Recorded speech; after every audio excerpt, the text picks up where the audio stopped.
مرثیه برای دولتعلی فیضعلی که در عین کمالات یعنی 9 سالگیش غرق آب گشته و با پیوندان و همصنفان خود به دنیای بی‌وفا پدراز گفت: یادت بخیر دولتعلی ناکام. ز مرگت سینه پرسوز است پسر جان، مدار قوتم بودی کجایی، غمت از سینم بیرون نآید، شریکی شادی های من کجایی، غمت از سینم بیرون نآید، شریکی شادی های من کجایی.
کجا رفتی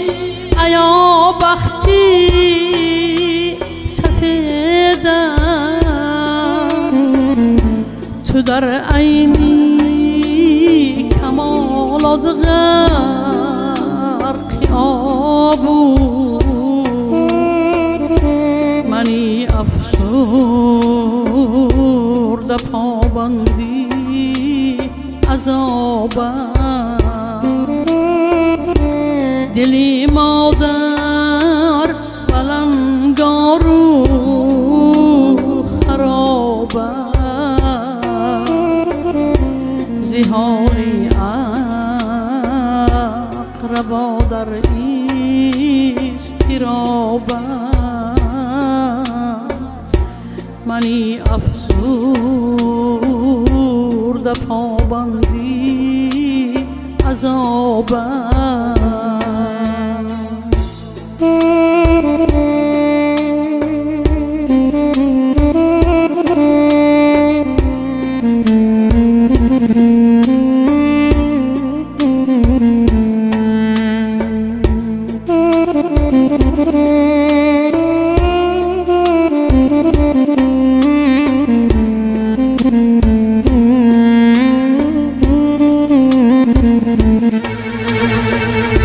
نمیابم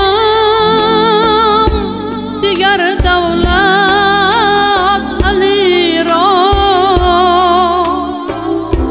اگر جویم تمامی روی عالم، فراقش غوسم آرد شب و دری شادی برویم گشت محکم، بهش بادا مکانت جانی دادا، دعای من برای تو چنین خدایا گوری او روشن نمایی یگانه خواهشم از تو همین بهش بادا مکانت جان دادا دعای من برای تو چنین است